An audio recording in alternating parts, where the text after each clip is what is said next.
Hello everyone, we'll just give it a couple 2 minutes to start. Hey, Amir. Yes. You can start admitting people. They're sitting in the lobby, I think, or unless they're in the meeting. Oh, I don't see anyone. Yeah, I don't see anyone in the lobby, Joe. Oh, okay, that's good. Thank you. Yeah, we'll just give it 1-2 minutes, then we'll start. Excellent. So, yeah.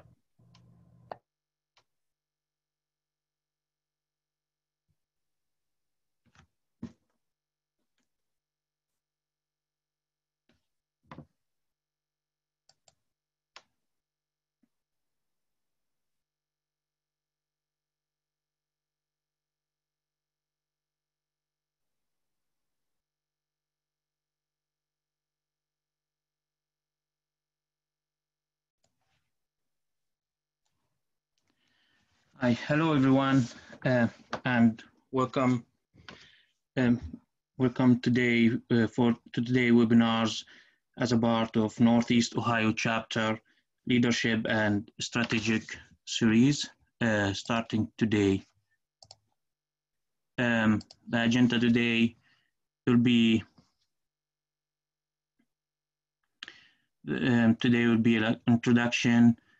After that, we'll go to leadership webinar, strategic design, and project delivery, bridging the gap, question and answer at the end.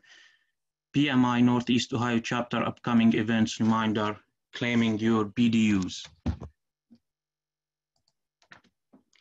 We would like to remind all attendees that we are using Zoom, so please keep your microphone silent, and for questions, use the chat features.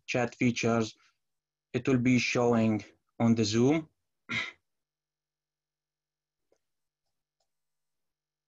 Special thanks to our sponsors, Apex Systems, Strategic Systems, Tech Systems.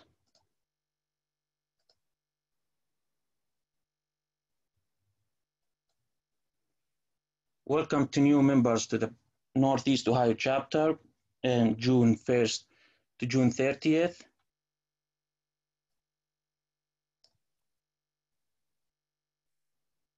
We would like also to say congratulations to newly certified leaders, PMB, showing on the screen.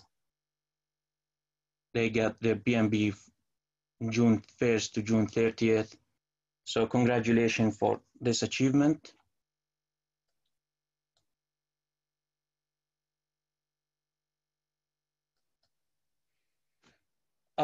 Our speaker today, Mr.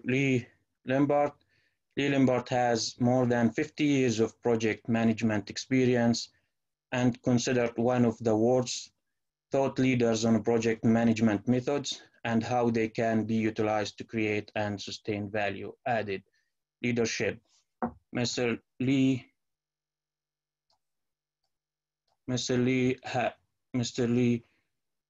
we consider he was one of the founders of the Project Management Institute, Project Management Professional PMB Credential. His book, Project Management, The Common Sense Approach, is a bestseller in the field. Without taking too much time, I'll turn it to Mr. Lambert to start the webinar.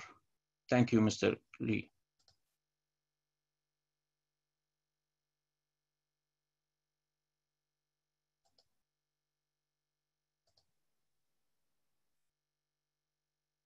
I've seen the good, the bad, and the ugly. And what I'm going to try to do today is sort of make some points that I don't think have been made very well in the past. But I see with our new CEO, Sunil Prashara, he's embraced this concept called the project economy. And basically what he's saying, if I can just put it in my simplistic terms, because I've felt this way since I got involved in project management back in the 60s, is that basically everything is a project and everyone is a project manager. And fundamentally that applies. And so he's really making the points, and they're pushing through with the Bright Line initiative to push this idea of the project economy. And so when you start to talk about it in that terminology, what you have to realize is that we really have to understand what the strategy is. How do all these projects, if everything's a project, how do all these projects fit together to provide the organization the ability to meet or exceed their strategic objectives? So I'm going to spend some time today talking about that. I've done, so you get an FYI, there's modifications I make on the run with this program. I've given this program, since I started my free webinar world tour, to 21 chapters and over 4,000 individual attendees. And to show you the diversity of the locations, this is only the second time I've given it in North America. So we've been all over the world. We've got a lot of opinions, a lot of attitudes, but I think mostly people kind of get it, what I'm saying with this project economy thing. So give me the next slide, please, Omar.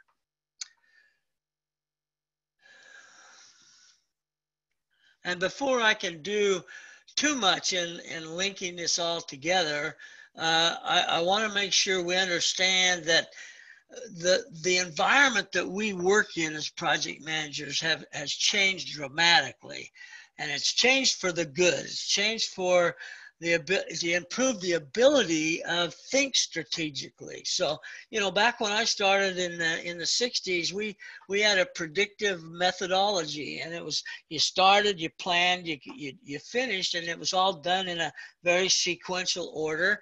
When I used to get an assigned project in General Electric, they assigned a team as well. So I had not only the project, but I had the team assigned, 100% committed to the project. And that's the way we did projects back in those days. Well, unfortunately, or fortunately, depending on your view, those days are over, because what we found was that it's not economically feasible to maintain resource pools in case you need them. And so we went to the matrix idea, where we have a pool of a certain skill set capability, and we loan those out to projects that need that skill set. And so that made it so we could keep a flat histogram in terms of applying everybody and not have to maintain people who didn't have a project this month and have to carry them until next month when they got a project. So now we've got a matrix environment that enables us to do that and keep everyone gainfully employed. And that enabled us to more effectively utilize our person power. So we had a better way of allocating resources across the multitude of projects that we had going on. And then we found out that the predictive model just wasn't getting it done for IT projects. And so we found that just the IT project, the problem with it, and it's still a problem today, is that the initial requirements documentation on IT projects is so weak, so incomplete, that we really have a very difficult time planning too far into the future. So the IT project management approach became what they call a waterfall, which is really just a modification of the predictive model. And then finally now in 2001, when a group of let me call them software geeks. I mean, that's what I call them. That's with respect. I say that. They seconded themselves in the Snowbird ski resort in the hills of Utah and produced the Agile Manifesto. Agile has now become the way that we do IT projects. It has some big advantages that I'll talk about a little bit later. But so now we have the predictive, we have the waterfall, and we have the Agile approach. And we've even developed an Agile hybrid, which incorporates a little waterfall in with it as well. So we've got a plethora of capabilities in terms of executing projects. So I think we can all agree on that. If you can't find an effective way to execute your projects, probably because you're not looking, because there's plenty of them out there. Next slide, please. But none of those matter. None of those really add any value to what it is we're trying to accomplish if we don't all understand and have a good recognition of the concept of strategy. If we can't articulate what the organizational strategy is, then the number of projects and the effectiveness of projects becomes suspect. So what we want to be able to do is to determine exactly what are we talking about with this idea of the project economy, and then how do we tie all these projects that we're doing in the project economy together into one neat little package. So I want to spend a little bit of time talking about this this idea of what strategy is. We get into this situation where we say it fast, sounds easy, but in reality, we're just not getting it done. And so I want to spend a few minutes talking about the relationship that we have to establish in strategy. Now, organizations create, there's a hierarchy of objectives, if you will, that we create in the project management environment. And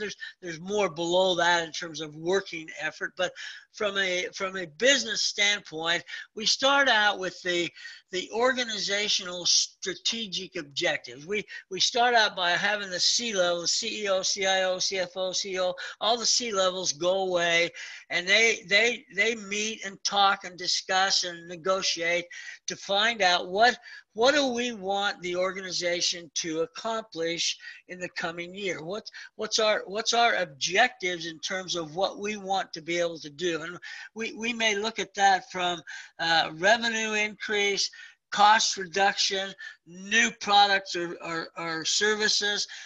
We decide what strategically is going to add value to what we want to have accomplished in the coming year. It's very important to understand that they set the stage for everything that we do. Because out of that strategic initiative, out of those strategic objectives, waterfalls down what we call business objectives. Now, those business objectives are much more specific to a certain area. One strategic objective may spawn 3 or 4 or 5 business objectives. And from those business objectives come projects, because at the end of the day, the project managers, and I'm not biased here, but the project managers are the most important people in the organization.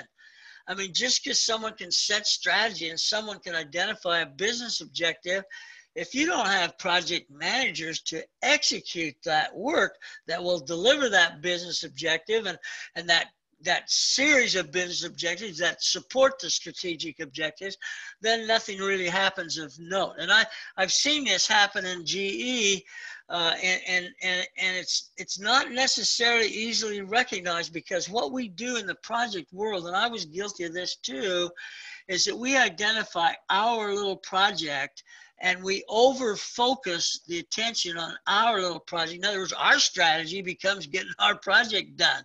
Well, is that in the best interest of the organization? Those kinds of decisions don't lie with me as a project manager. They lie with the higher levels of the organization, the business objectives and the strategic objectives. So they need to be the ones that decide what the contribution of the various projects in the organization will be toward the completion of the strategy. So it's not that difficult to understand, but it's difficult to recognize the importance of staying connected in all the hierarchical relationships, the strategic, the business, and the project. Those all have to maintain some continuity and some connection to be able to execute them effectively. All right, next slide, sorry. So if you look at this next slide, one of the things I try to get across here is I don't think, it's been years since I've been up to Northeast Ohio. I used to present there all the time. I loved the place, and know Harold Curzon, good friend of mine. And so, but it's been a long time. So I do want to point out to you that I think project managers are a lot smarter than people give them credit for. But I think we need to demonstrate that. I think when it comes to this whole idea of strategic linkage, linking strategy to business objectives to project objectives, we can't just stick our head in the sand and stay focused on our project. We've got to broaden our thinking, broaden the interrelationships between all the things the organization's got going on, so that we can identify quickly and succinctly what the relationship one project to another is, one business objective to another. And if we don't do that, then we've just got a group of people doing individual projects. And at the end of the day, the organization suffers from that approach. Next slide, please. So take it on yourself to do that. Take it upon yourself to be focused on being able to do that. Now, here's the problem we run into. This is a serious problem, and it's created by something we've come to know in organizations, in matrix organizations, or silos. In a matrix organization, we are made up of a group of silos that maintain skill set capabilities. In other words, engineer and chemistry and architecture, and you name it. We've got all these silos, and within those silos are skill set expertise that's available to utilize support for individual projects. Okay, well, if an organization will admit it, what they would admit to you is when these C-level folks come back from their planning session, they come back with more projects than physically could be done by the resources that we have in the organization.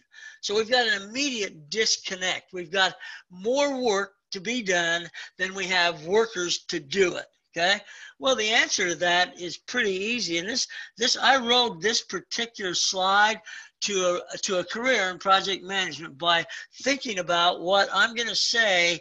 I want you to think about how you can dig into this kind of idea and be able to articulate what's going to work best for your project. Okay, so here's the thing. We have to have priorities. Now, if I'm going to use the term 25. Let's say that the C-level folks come back with 25 projects to be done in the next calendar or fiscal year, okay? And they look at those all, and each silo has their own little, I'm going to call it pet project. This is a project they really want done within their silo. Does it contribute anything significant to the long-term strategic objectives? Probably not. Probably not, but it's important to this particular silo manager. And if I go to each silo, I'm going to find some projects like that are important to the people who want to do them, but to the overall benefit of the organization, they don't have a lot of meaning. But the problem is they're going to take up resources, they're going to take up time, they're going to take up money. And so we've got to make sure that we are paying attention to the right projects before we worry too much about the quote pet projects. So when they come back with these 25 projects, the first question that you have to ask, and in fact, I'll tell you right now, if you're a project manager and you're operating from PMBOK, you're going to get a project charter document that kicks off your project, okay? And it's usually got a sort of a reasonable scope definition, not great, but reasonable. It's got a little bit of information about resources and time, but it's a high-level document. There's no doubt about that. But the problem is, you see, nobody, when they get that project charter, no one has the courage to ask, what strategic objective does this project support? Now, we know that there's an interim level business objective. So the business objective is what spawned the project. Now what we're asking is, when we get this project done and we are complete with our business objective that we were assigned, what strategic objective does that support? Now, that seems like an easy question to ask, but I'll be really frank with you. I oftentimes don't get an answer, and I don't even get an attempt at an answer. They just ignore me like I'm not talking. And some of that's because I'm not sure they know themselves. But part of it is also about they want to maintain flexibility in terms of accountability. If that particular business objective is a critical input to a strategic objective that they're responsible for, they want to be careful about taking on too much accountability, because if that doesn't happen, that comes down on them. So we want to find out for every project. In fact, I've said for years, if I could redesign the project charter, one of the columns I would add is what strategic objective does this business objective that caused this project to be undertaken, what does it support? Now, why is that important? Well, because if I have resources that are over applied, in other words, you don't have enough to do all the projects the way we'd like them to be done, then the most critical element in decision making is going to be what priority is your project. If you got 25 projects and your project is priority 1, you're going to have a lot more leverage, a lot more empowerment in terms of ability to get things done than you would if your project was number 23 on a list of 25. So we need to know, how important is the project that I'm working on? Project managers need to understand, if you're as important as I think you are, and trust me, I got 54 years, you are the ones that will deliver success, and especially if you pay attention to the rest of what I have to say today. So we want to make sure that we ask the question, what priority does it have? Now, you got to be serious about this, because if you're not serious, the answer you'll get is from each one of the 25 in this example, you'll get priority 1. Well, it doesn't take a brain surgeon to understand you can't have 25 priority 1s. And so we got to have that basis for resource allocation in this matrix environment. And you've got to be able to position yourself in a way that you can leverage your project's priority to get the resources you need, because the resource pool owner has a responsibility as well to provide the support they need to get the critical projects done. So it's a very powerful feeling to know, hey, my project's number 1, numero uno. I can get who I want, when I want, if I know that fact. There's a high probability, no guarantees here, okay? All right, so let's look at the next slide and see, what are we trying to build up with this idea of strategic linkage? What we're trying to do is create literally a linkage between all of the projects that we are undertaking, all of the projects that are consuming resources, including time and money. We need to make sure that those are all linked. And so when the strategic people do their thing, one of the things they have to pay attention to is where do these projects that fall out of the business objective planning, where do they fit relative to their strategic objectives? So if we looked at it, if we did it appropriately, and I haven't seen it done that well in many places, but it's hard work. I mean, if it wasn't work, they wouldn't call it work. If it was easy, they wouldn't call it work.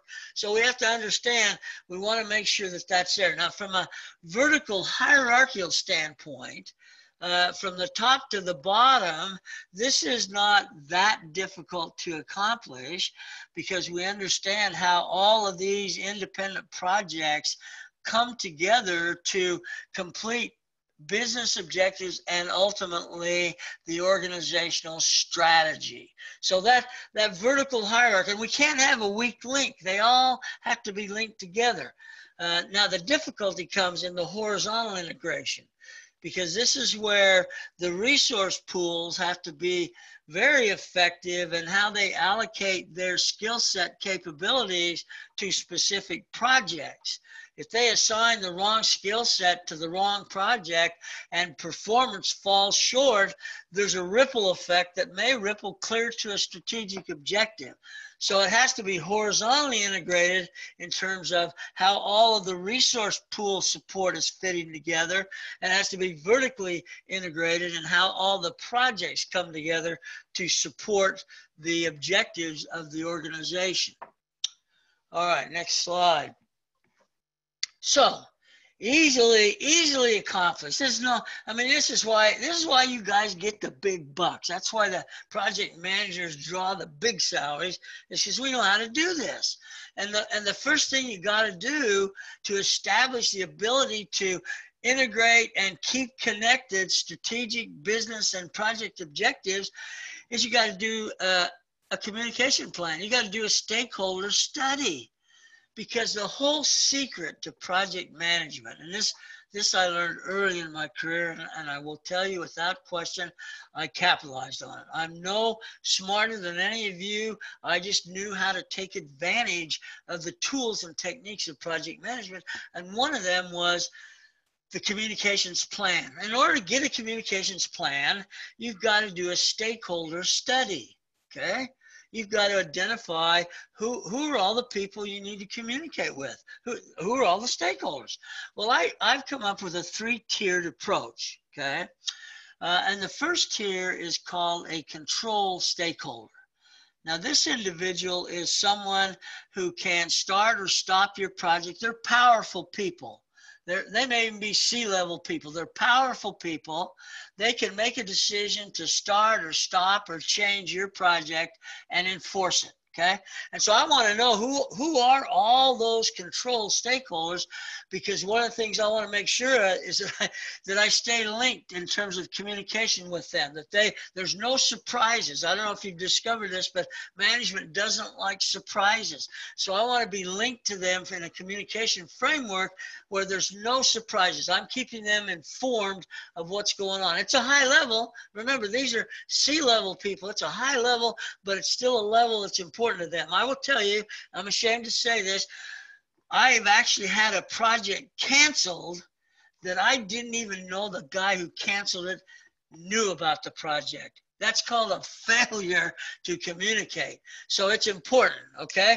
All right, so the second level is where most of us fall. This is the project manager, all the individual contributors that are participating on the project, the functional or line managers who own the resources that are being loaned to the project, any part of the organization that provides support that could have an impact or an influence. This is what I call them, impact or influence stakeholder.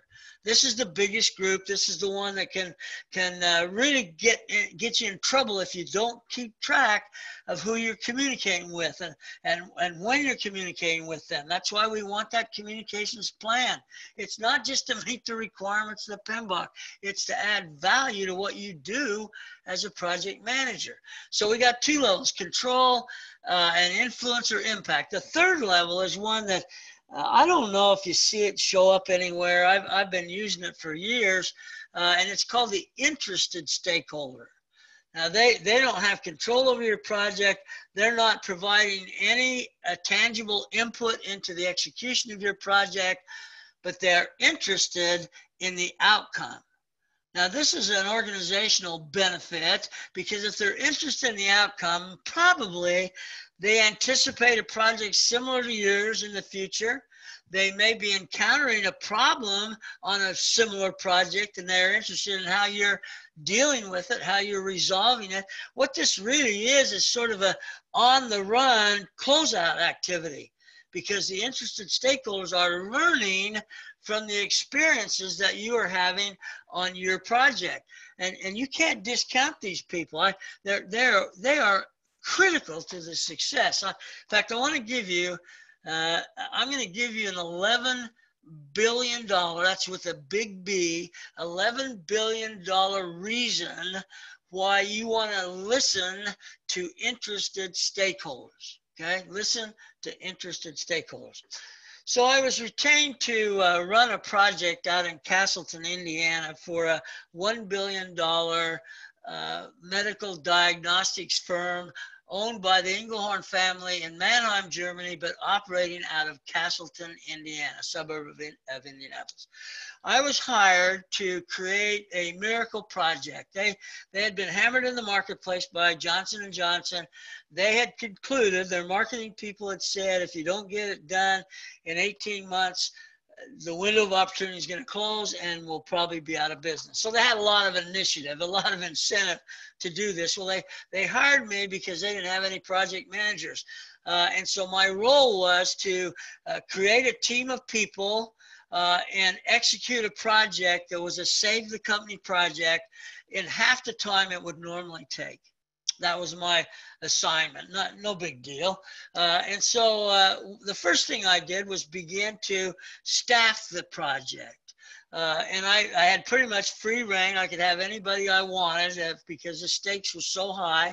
And so I started to staff up, and I got everything staffed up. And when I was done, I had 25 chemists that were functionally reporting to me now instead of to the resource pool that they normally work to, and they were 100% committed to me, okay? And the reason for that was this project was a blood glucose interaction project for diabetics, reading their blood glucose levels. So it was primarily the requirement to develop a new, faster, more accurate chemistry was the heart of the project. So I picked 25 of the best, okay, out of 100. So I left 75 chemists who were working on other projects that we all knew weren't nearly as important as ours. And so we started the project, but immediately I started to hear rumblings of real bad attitudes, some real angry people. And they were among the 75 chemists that I hadn't selected. They'd been there a long time. They felt they deserved to be on the miracle team, and they weren't picked, and they were angry. Well, I had to solve that because it was going to have an underlying effect on the project. So I decided what I was going to do is every Friday afternoon for 4 weeks running, I got my 25 chemists together with their 75 chemists, and with no agenda, no fixed outcome anticipated, I had them just spend 2 hours kicking around what they're doing, what's working, what's not working, what's causing you problems, what seems to be going well, for 2 hours every Friday for 4 weeks. Well, then we had to sort of stop that and get on with it. We had a very tight schedule. So it's a long story, but let me tell you this, it's been written up. The PMI wrote it up in the Penn magazine, and they called it a miracle project. So with that, you know it was successful, okay? But here's the important thing that you need to understand that has relevance to my information stakeholder, and that is that the chemistry, the eventual chemistry that went to market and regained massive amounts of market share was developed by the non-project chemists. Our guys weren't able to come up with it. The non-project chemists created the chemistry that went to market and created a huge success.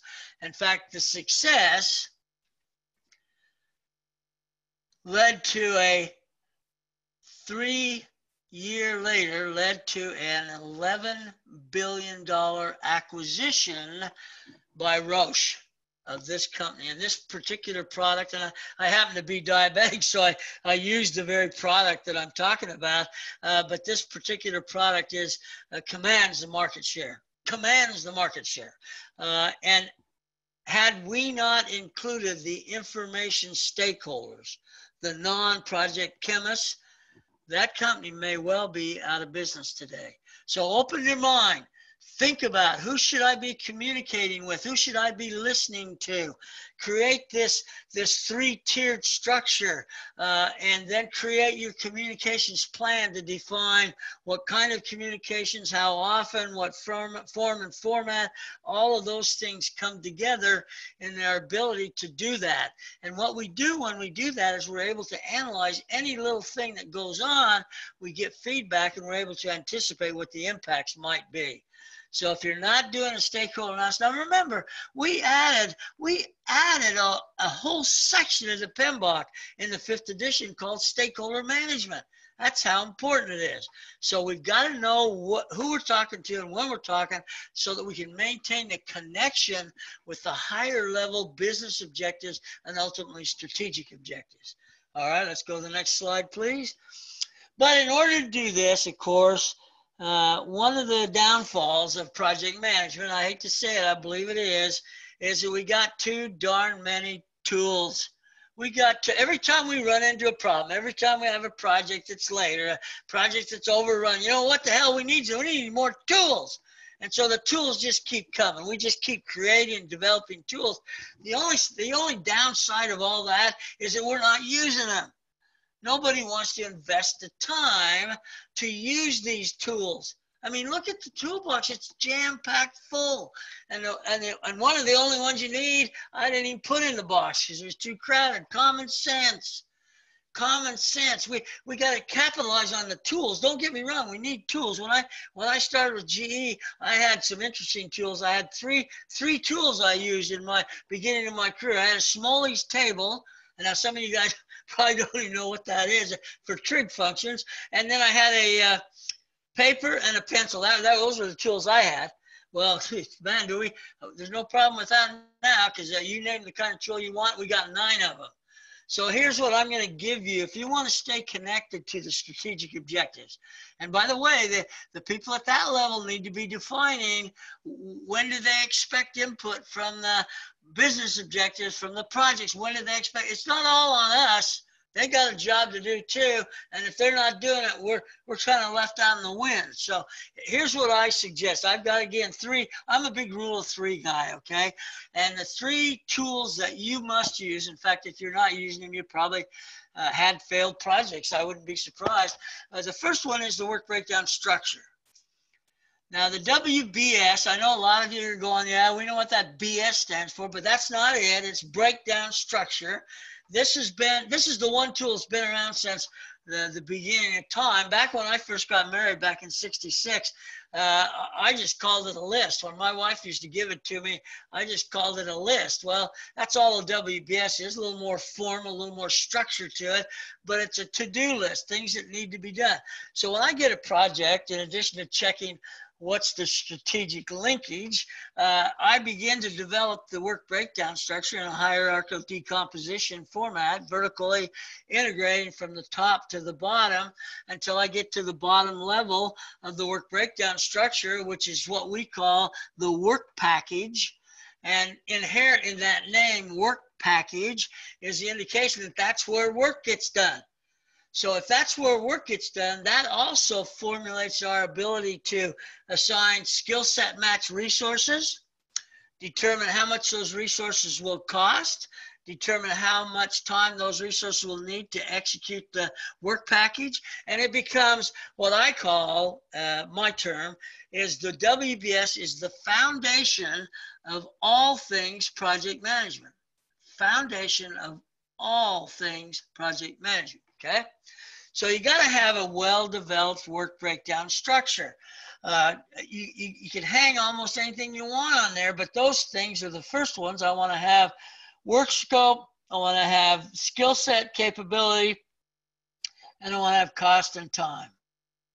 Okay, so that's, but in addition to that, it drives the second most important tool, and that is the critical path schedule. Okay, this comes in big time when you're trying to maintain the linkage with strategy.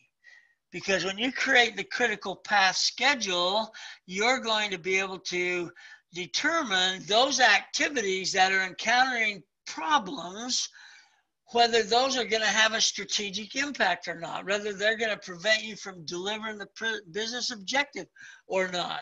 Because with the critical path schedule, you take all those work packages, remember, center of the work breakdown structure, take all those work breakdown structure work packages, and you begin to sequence them in a dependent relationship, output to input, until you've got all of them sequenced, and then you put some time on them. You do a forward pass and a backward pass. I'm not going to try to teach you that tonight. You do a forward pass, a backward pass, and the result of that is you're able to identify the critical path, which means there's no time for messing around with that one. You got to do it when you say you're going to do it. And the float paths. The float paths are what's important to you. If you're encountering challenges, the float paths indicate you can move them on the line without having an impact on the critical path and on the delivery date, if you will. So the float paths are almost as important as the critical path, but you can't do any of that without a critical path schedule. Now, when I go in and do consulting, I'll say to people, some of them think they're hot shots. You probably run into this. And so I'll say, do you have a critical path schedule? Because I usually know the answer. Do you have a critical path schedule? And they say, absolutely. And they bring me a bar chart schedule. Now, a bar chart's great for analyzing work over time, but it doesn't show dependent relationships in terms of interfacing. It doesn't show critical path or float path. So you need to have the critical path capability. Now you can say Microsoft Project, there's so darn many of them out there. And most of them do a reasonably good job. I mean, there's no magic. You got to do a little bit of work to create a critical path schedule.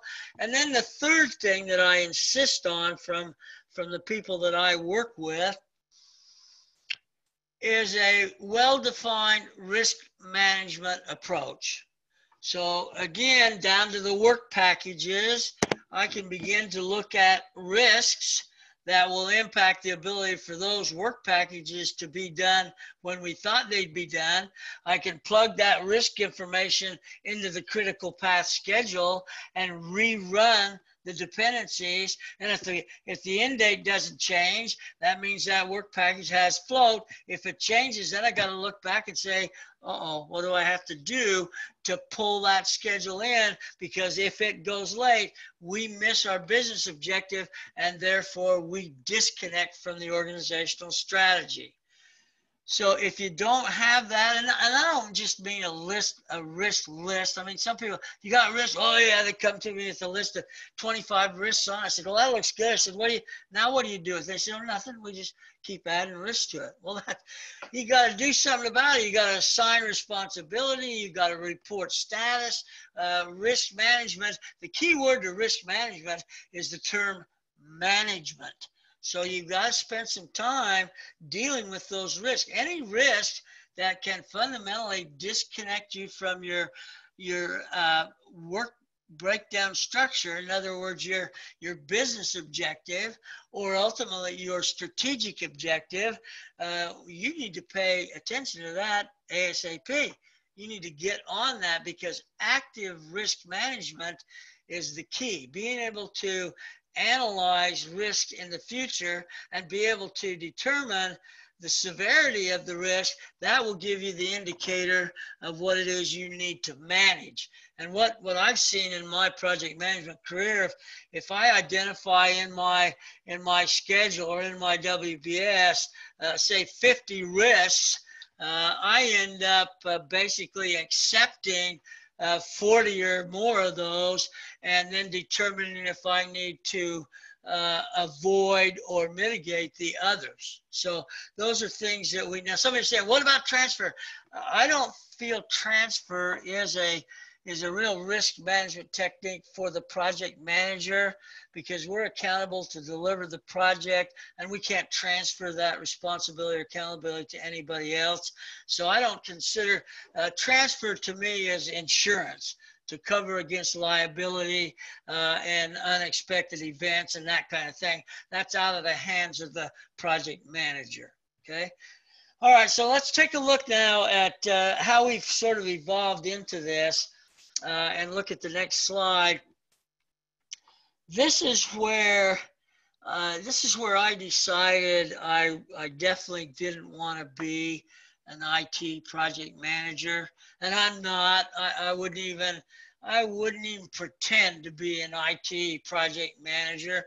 But when I got into it and started to see that, hey, there were some real opportunities in IT project management, I found that they were using something that's been given the definition as a waterfall approach, which is much more hierarchical, much more predictive in the way they define the work that needs to be done. And when they encountered the difficulties with the fact that the initial requirements were so poorly defined that we ran into schedule slips, we ran into financial overruns, and it got ugly. It got ugly. A lot of people lost their jobs because of that. So what we've done is we've said, you know, we're not gonna do away with waterfall because we've got some old people like me who waterfall, that's the way they grew up, and they sort of fall in that category of old dog, new tricks. And so we still get some projects in that waterfall will work nicely on, or if we have a big project that's a combination of software and hardware, we may create a hybrid where we do some waterfall and some agile. But for the most part, waterfall is sort of taken a back seat to agile. Next slide, please. Well, here's why. A couple of things that are important here. First of all, if you are a PMP, now remember, I created the PMP. I was one of 5 people who developed and implemented the PMP. Now, 2 are dead and 2 have retired, so I'm the last man standing, and I still hold in high regard someone who has a PMP, someone who holds the credential known as a PMP. In fact, there are some forecasts. We have about 1.1 million right now PMPs, and there are some people, although I suspected they may have been drinking, there are some people who have predicted we will have 5 million PMPs in the next 10 years. Well, that may be, but one of the things that's happened with the advent of Agile is that there's been a traumatic impact on the PMP world. And what I mean by that is that moving into this concept of Agile as a way to execute software projects has left an impact on PMPs, because as they evolve into Agile, the evolution of the role called Scrum Master has absorbed many of the activities formerly done by the PMP, or the project manager in this case. Now, don't panic. There'll never be a replacement for project managers. There's always going to be a need for project managers, but the role that a project manager plays on an IT project has been significantly impacted. And the role they play is a little bit more administrative, communicative, different things than they would have been responsible for in past IT projects. Now, how did we get there? This is important. This is important because when Agile first started, I'm a guy who, you know, looks for a trend and says, oh yeah, that'll be gone in 2 years. Or, that's hot for now, but it'll die out. Earned value was this way. Oh my gosh, I wrote a book on earned value.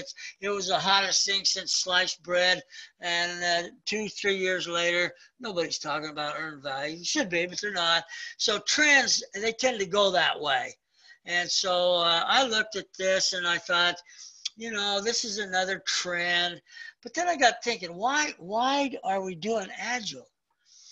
First of all, you need to understand the process. The process says they admit up front, we don't know what the specific requirements are that we are going to be asked to deliver, but we know enough that we can get started, okay? And then the requirements evolve over time. It's elaborative, they call it, okay?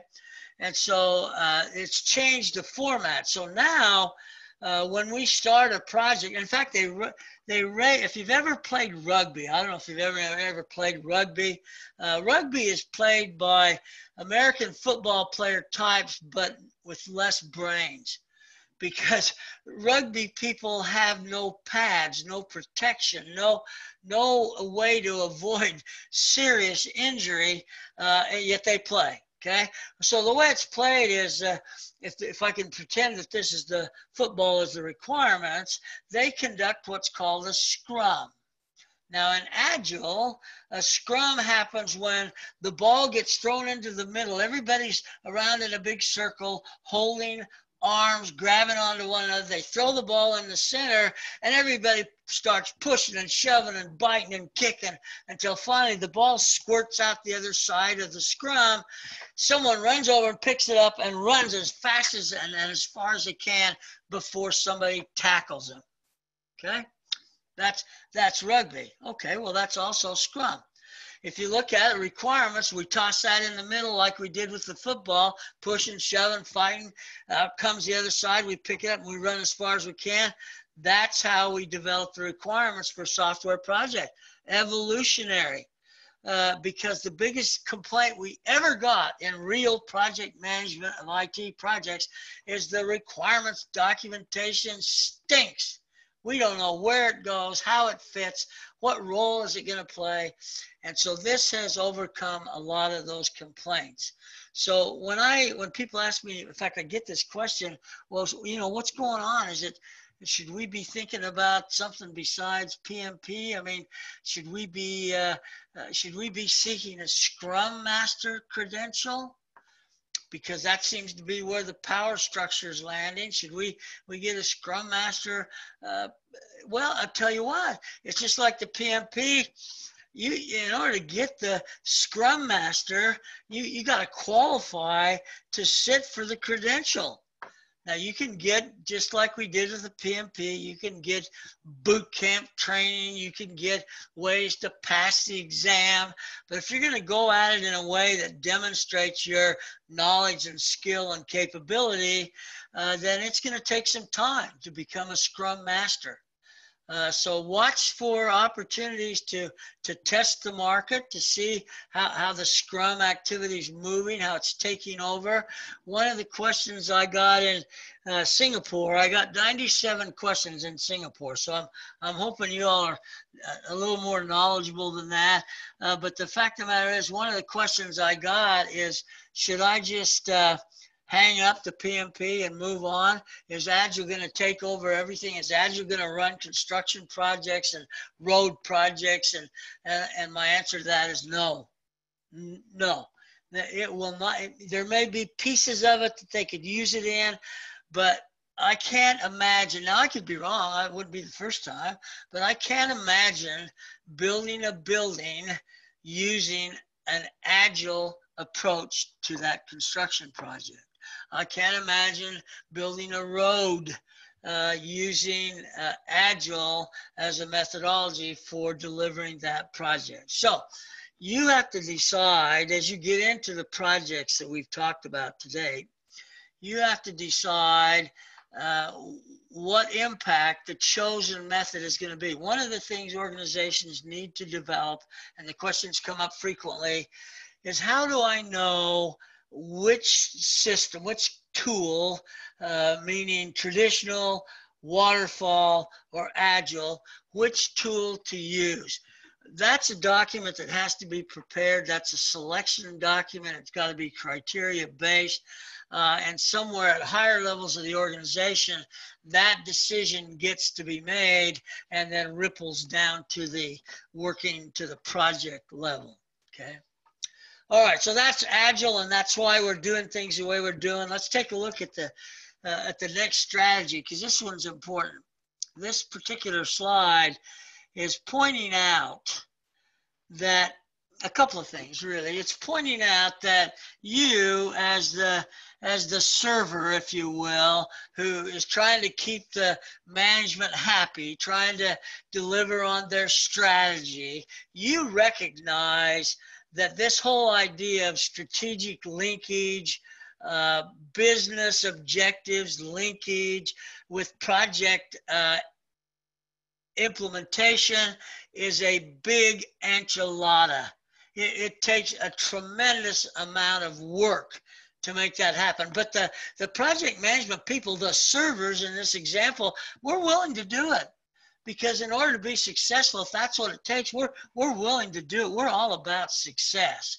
But what we've got to do is convince the senior level executives that they're the investment that's going to be required to enable me to maintain the kind of strategic linkage that's necessary to be a supporter of effective decision making is going to require an investment of money.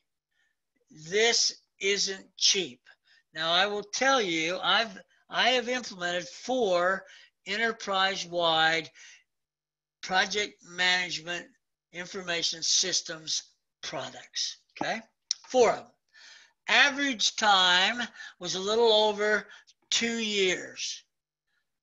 It takes time. It takes education. It takes manipulation of information until everybody's on board. So we got 4 of them implemented. They're all mature. They all work. They were one private company, one medical diagnostics company, one nuclear reactor company, one energy development company. So a variety of companies. And what I found is this stuff works. And if you want to invest the time, if you want to invest the money, you too can create an integrated data set that maintains constant connection between strategic objectives, business objectives, and project objectives. Senior level management has to be a participant in this process. It's not something they can delegate. All right, last slide, please. Well, I'm sad to say we've almost come to the end of our formal presentation. I want to introduce you to this guy. I know this guy personally. In fact, I've known 2 guys that look very similar to this. They might have even been twins now that I think about it. Here's the deal. If you don't think about this whole strategic connection, this whole idea of where my project fits, why is my project more important than Bob's project? If you don't get that, this is the way you'll look at the end of the day. Because you may deliver your project. You may be a successful project manager in terms of you delivered the deliverable that you were asked to deliver. You delivered it on time. You delivered it on budget. But unfortunately, it didn't do a damn thing for the organization. You should have recognized that early on there was no linkage. So you got to pay attention or you're going to end up like this guy. Strategy, the project economy. Remember my parting words. Everything is a project and everybody is a project manager. Thanks for having me tonight. I appreciate the opportunity to talk with my friends from Cleveland, and I hope I can answer any questions that you might have. Thank you, Lee. Just a quick reminder, please use a chat feature in Zoom to ask a question.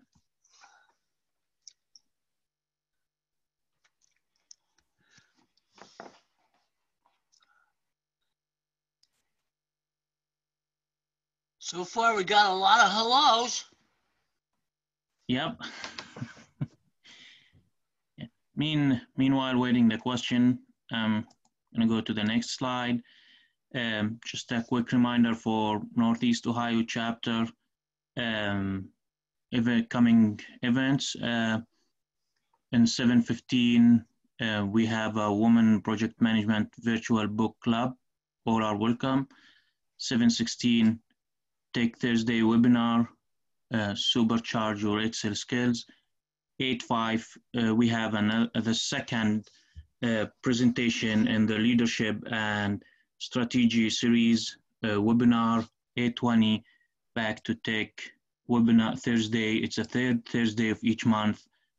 11:5 will be our Professional Development Day and International Project Management Day.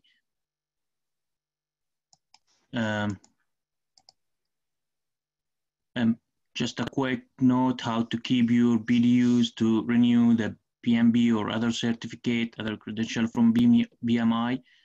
As we said, we have a monthly events in PMI Northeast Ohio chapter. As well, you can attend and watch projectmanagement.com webinars, log in, use your PMI credential. There's a broadcast using your favorite broadcast app for PMI project field broadcast, or Velocitech manage this broadcast. Next, this is to claim the BDU for this webinar, the details for this webinar, and claiming the BDU for the webinar. I'll keep this on for people who want to take the information.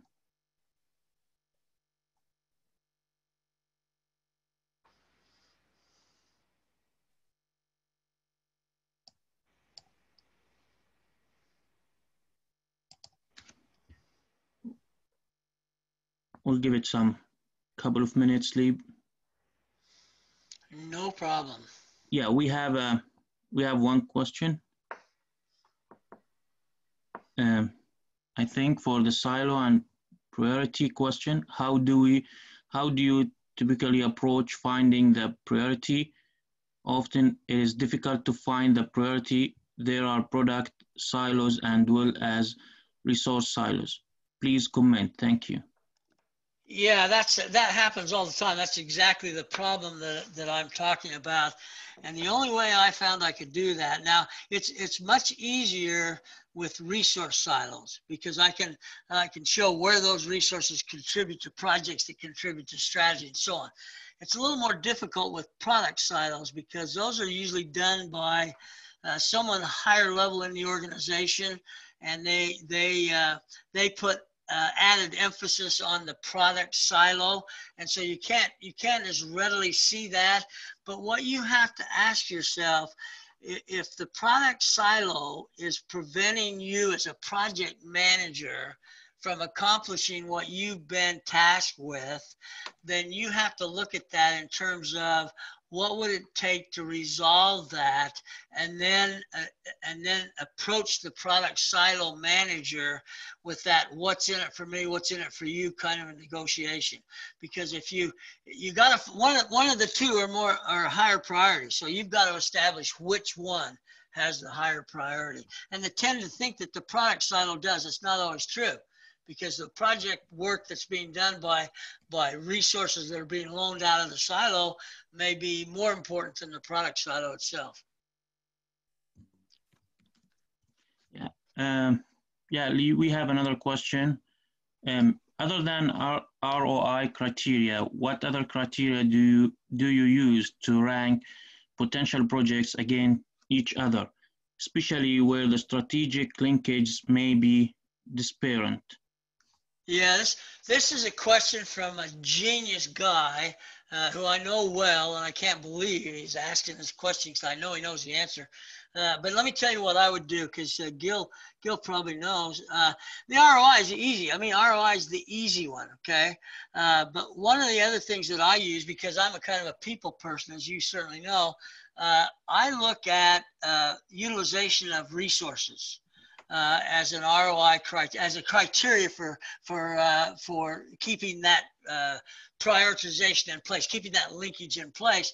I look for the way I can utilize those resources most effectively. Now you start to see why we have to plan everything. We have to have the resources spread across time.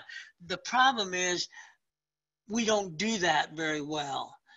We really don't do that very well. So the first time we do it, we've got the spread, but the problem is that, and we can identify the linkages. At that point in time, I can make my strategic connections, but then as time changes and as schedules change and as resource utilization changes, we don't tend to be going back to analyze what the strategic implication is, and therefore we miss our ROI targets.